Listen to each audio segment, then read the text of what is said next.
every one of us read Quran, and every one of us do what Ramadan requires from you. So when the end of the month, we celebrate the contribution, the achievement, the sacrifice of every movement and every Muslim in the Islamic Ummah. While when we come to the Eid-UL-Adha, we not as an individual did something unique or special, except those who might sacrifice and observe the etiquette of sacrifice during the 10 days of the Hijjah. And only part of us, delegations of us as an ummah, represent in a peaceful way around the Kaaba to perform Hajj. And we are plugged into that activities. We think about it. We have relatives there. We hope they're going to make prayers for us. We hope they are going to share their achievements and sacrifice with us. But as an individual, we didn't have anything. We didn't do anything. Really, specifically in regard to the sacrifice and achievement. But that is not what you need to learn from the Eid-UL-Adha. Eid-UL-Adha is a collective achievement celebration. All together as an ummah, all together as a nation, all together as a community. This is how Eid-UL-Adha look to us as a Muslims in this community, how much we contributed toward betterment of humanity. And all we know there are four kinds of identifications. And Allah has summarized that, Ya ayyuhan nas, inna khalaqnakum min dhakarin wa untha, وَجَعَلْنَاكُمْ شُعُوبًا وَقَبَائِلَ لِتَعَارَفُوا إِنَّ أَكْرَمَكُمْ عِنْدَ اللَّهِ أَتْقَاكُمْ. Allah has said, we have created you, all mankind, created you from single male and a female. And we made you into tribes and nations and ethnicities, so that you might establish identification. Imagine we are all belong to one father and one mother, one family. That tells us we are equal, we are same. But if we are identical, how can we distinguish one from the other one?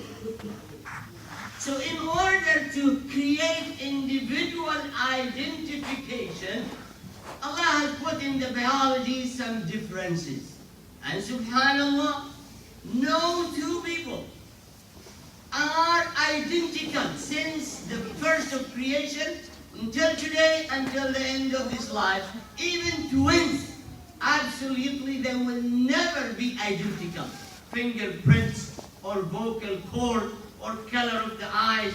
It is biological based to identify one another. But it's not a mean to brag, to boast, to claim supremacy, to abuse, to exploit others. It's not. خَلَقْنَاكُم مِّن ذَكَرٍ وَأُنثَى, and that is the first level of identification. It is necessity of life that to have biological differences in order to identify this man. And that's why enough just fingerprint will know who is he or she forever. But it doesn't mean I am superior to someone else. Their fingerprint is different. It doesn't mean in the day of judgment Allah will ask you, why your father is that person? Why your mother was that person? Why you were born in that place? Why you have this physique and physical feature? It doesn't make any difference. Allah will not ask us about it. It will make absolutely no difference in this life or the hereafter. The second level of identification is group identification. Our habitat given us ethnicity and kind of distinctive characters from one group to another group. And that is again for the purpose of group identification, and we say these are Chinese, and these are Taiwanese, and these are Arabs, and these are, it's just no more than to identify those ethnic groups in a distinctive way, and life demands and requires that. But it is not source of any excellence or privilege or something that's credible in this life or the hereafter. And the third identification is the elites and the non-elites. I have a degree and he does not. I am a rich and that one is not. I am an educated and that one is not. This is social educational status we created and we acquired. But also, again, if those acquired status does not given you higher degree of humanism, they only mean again to exploit others. If your degree or your money or your status or your unique that you acquired does not raise you in the rank as human being, it doesn't mean anything. It might enable you to use and abuse and exploit others. So the fourth identification, Allah said, you got to put this in perspective. Inna akramakum indallahi atqakum. The only identification that will make a difference in the eyes of Allah and also in contributing to humanity in this life is piety and taqwa, consciousness, awareness. Just like we say, La ilaha illallah wahdah, sadaqa wa'dah, wa nasara abdah, wa a'azza jundahu, wa hazama al-ahzaba wahdah. If you are a person of consciousness of Allah and realize the value of this life and realize the value of human being around you, then you're only gonna go with logic. You're only going to go with love. You're only to go with what preserves life, not destroy life. Those are three notes. Purpose of having taqwa is to follow only that which is logic. هو خلقني ويهدين. The one who created me, the only one, and the source of creation has the right to guide me, to instruct me. None and no one else. And that is the logic. And the second one, as we see here, those level of identification doesn't mean anything. We are here on the same level, focusing on Allah and spreading love in this day and trying to protect life. We sacrifice animals, we give it charity and give it to the others in order to protect life. These are basically the purpose of either taqwa or the level of identification Allah recognized, which is only piety and taqwa, connection to Allah, recognizing who is Allah, recognizing what is your relationship to Him. These only are considered in Islam. Logic, love, and preserving life. Dear brothers and sisters in Islam, we know Allah subhanahu wa ta'ala said He created us from that which is clean. And we know the zygote or the fertile egg, if it did not cling to the wall of the womb, it will become asfala safilin. It will become trash. The law of the law. But if it clings, it will become ahsana taqweem. That little zygote will become human. But that it depends on clinging. And we see naturally here, we cling to this life. Our body, we want the clothes, the food, the shelter, the health. These are how we cling naturally. The body to its organ, because wants to be ahsana taqweem, the best fashion and the best faith. Now, we have soul. We are nothing without the soul. When the soul is taken away, we are just trash. We're going to be buried and decomposed and that. So what this soul should cling to in order to become ahsan taqweem? To where? It's the only, as Allah said, and the logic dictates, the only thing that this soul should cling to the revealed knowledge, to the Quran and Sunnah, to its root and origin, which is Allah. So it will become the best. If it did not cling, it will just go, as we said, like fertile egg. It will go to become trash.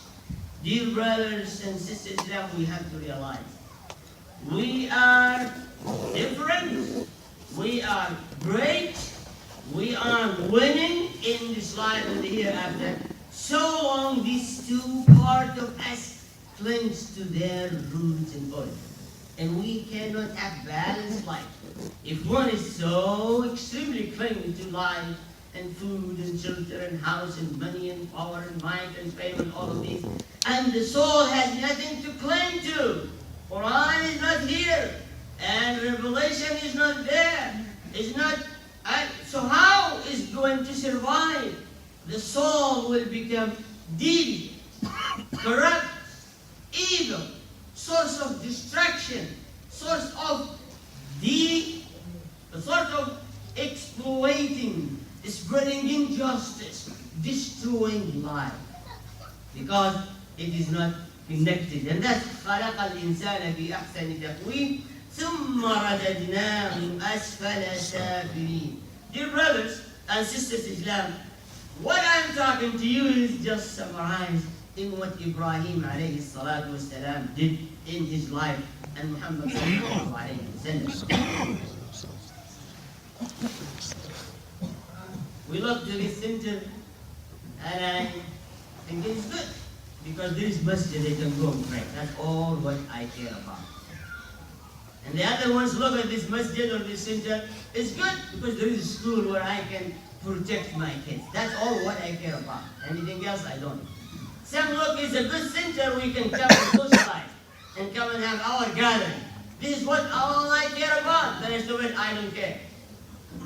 None of this really the true vision of what is center all about. None of it. It's partially okay. But when we go to Ibrahim alayhi salatu wasalam, what Allah said, Ibrahim alayhi salatu wasalam said, وَإِذْ جَعَلْنَا الْبَيْتَ مَثَابَةً لِلنَّاسِ وَأَمْنًا. We made the Kaaba, or the center that Ibrahim built, مَثَابَةً لِلنَّاسِ, a place where all nas, all mankind, all human beings attracted and come there for something good. Said, وَأَذِّنْ فِي النَّاسِ بِالْحَجِّ يَأْتُوكَ فِي النَّاسِ. You got to remember. رِجَالًا وَعَلَى كُلِّ ضَامِرٍ يَأْتِينَ مِنْ كُلِّ فَجٍّ عَمِيقٍ. For what? لِيَشْهَدُوا مَنَافِعَ لَهُمْ. Yes, when we come here, I get surface that I like. I want to pray, I get the masjid to pray. That is manafi', benefits.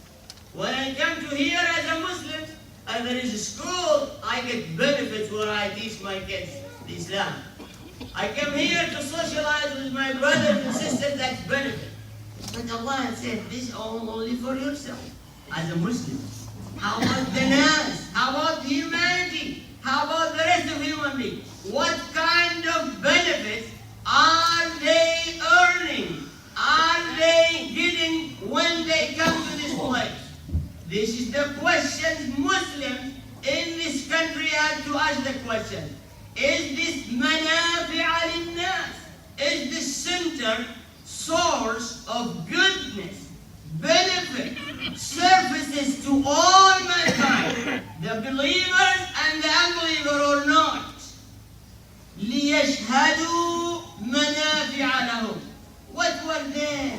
Allah subhanahu wa ta'ala said, Ibrahim said, رَبِّ اجْعَلْ هَذَا الْبَلَدَ آمِنًا وَارْزُقْ أَهْلَهُ مِنَ الثَّمَرَاتِ مَنْ آمَنَ وَمَنْ كَفَرَ.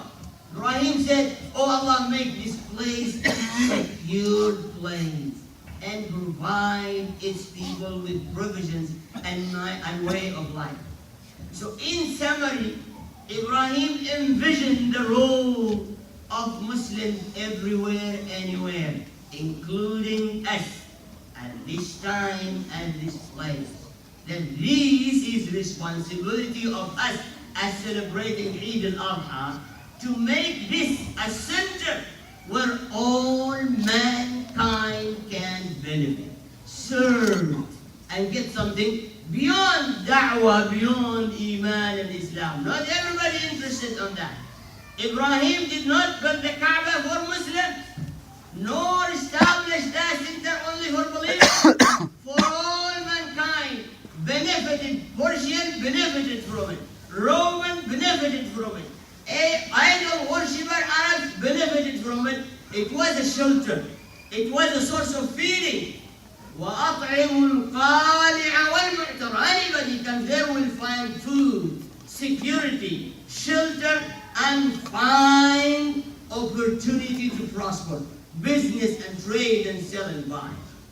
That's how Ibrahim established the Kaaba and the center. It was that way all the way until the last year of life, Muhammad sallallahu alaihi wasallam, where Allah revealed Surah At-Tawbah and said, now this Kaaba or Mecca to be exclusive only for believers, because there are so many other alternatives for shelter, for food, for security, for opportunity. So let's protect the deen and the core of oneness of Allah and make it exclusive. فَلَا يَقْرَبُ الْمَسْجِدَ الْحَرَامَ بَعْدَ عَامِهِمْ هَذَا وَإِنْ خِفْتُمْ عَيْلَةً فَسَوْفَ يُغْنِيكُمُ اللَّهُ مِنْ فَضْلِهِ. This is what we need to learn and think about it. We are in a state of stagnation. It shouldn't be taking us. Look how many people, and after 2 hours, another group like this. It shouldn't take us 20 years to finish this project, where it becomes a source of benefits, true benefits, for all mankind. Not for me because I want to pray. Not for you because you want your child there. Not because of you, you want to have a gathering and Eid and wedding on this. It's supposed to be, as Allah subhanahu wa ta'ala said, وَإِذْ جَعَلْنَا الْبَيْتَ مَثَابَةً لِلنَّاسِ. This center and every center in this country should be mathabat, place where people attracted to, and when they come they benefit on their own interest and terms, not on our own terms. أقول ما تسمعون أستغفر.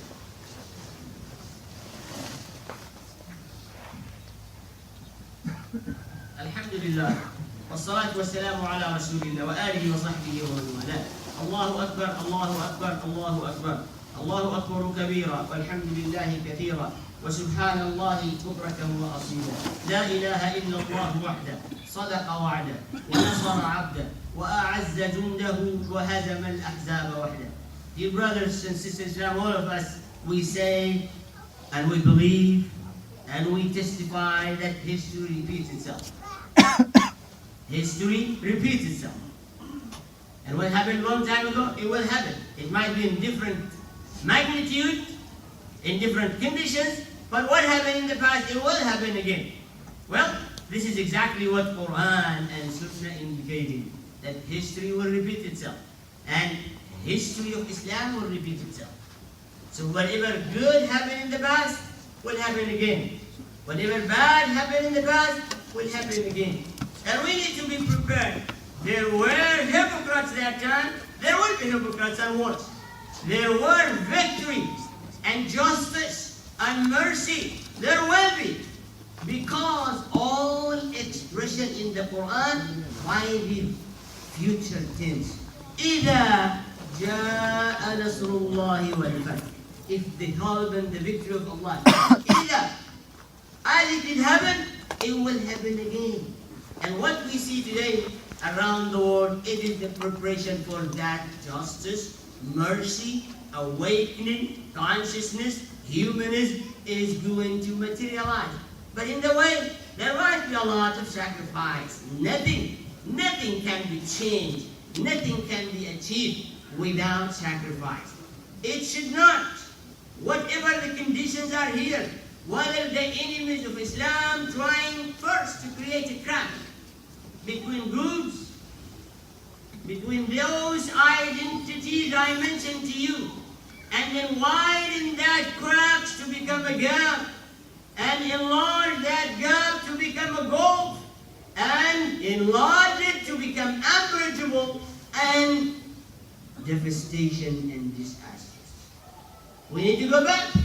Something is not clinging, and that's why we are diverted, and we are driven to the wrong way. Dear brothers and sisters in Islam, though we are in the middle, and we get to finish, the structure should be finished. The financial stability should be finished, because we need something beyond. What is it beyond? To turn this community, just like the community Ibrahim established, a source of security, shelter, food, service, opportunity for all people around us. It is a shame. We are Muslims. We are a source of goodness to all mankind. But if you ask these neighbors around us, what did you benefit from this center? I am afraid to face myself and say nothing. That is, the crack is being created and will become big. They're going to say, oh, they are recruiting some terrorists. They are cooking bombs. They are only suspicious because we have not comprehended the model, the vision Ibrahim envisioned. Adhin finnas, the day we need to come, when we call upon them, come. What do you want? Health, come here. Food, come here. Shelter, come here. Security, come here. Iman, come here. This is the time where we need to move to. And so, dear brothers and sisters in Islam, this day is reminding us of who are we and what is our responsibility at this time and place. That this project to be similar to the one that Ibrahim made and the one that Muhammad sallallahu alaihi wasallam made in Medina. All of you know, everyone, we're going to Medina will get what they want. They want business, they want food, they want shelter, they want water, they want help. They go to Medina and get it, whether they are Muslims or not, or even wider worshippers. So enough for me. What is in there for me? I don't go because there is nothing for me. It is not that way, dear brothers and sisters. Islam. وَاتَّبِعْ مِلَّةَ إِبْرَاهِيمَ. Allah instructed Muhammad sallallahu alayhi wa sallam to follow the way of Ibrahim, and we are included in that. To follow the way of Ibrahim, not what is in it for me. I have everything, and Allah will give me what I want. What is in it that I contributed for all. So dear brothers, Eid Mubarak, enjoy the Eid. Please think of this message, think of this dimension, think of this obligation and responsibility, and come together. Only the Eid spirit is collectively we can make it happen, with no doubt about it, so we can cut the road of the evil forces, of the enemies, of those who are trying to create that big gulf between us and the rest of our society here around us. People come and travel from every corner in Kansas to visit here, but only they find what? We just tell them, okay, here's what Islam. And that is not the way it should be, because the project is incomplete. and we are not aware of what we're supposed to do. So I say congratulations, enjoy the Eid, make yourself enjoy the moment spiritually and all that woeful in your life. Bring happiness to yourself, to your family, to your relatives, and to all of those who are in need to be converted. The sick ones, the displaced ones, the refugee ones, the ones who are in the front line, the ones who are fighting, the ones who are misguided and trying to take us astray from our deen. We have to take the responsibility. كل عام وانتم بخير، عيد مبارك، السلام عليكم ورحمه الله وبركاته. السلام ورحمة الله وبركاته.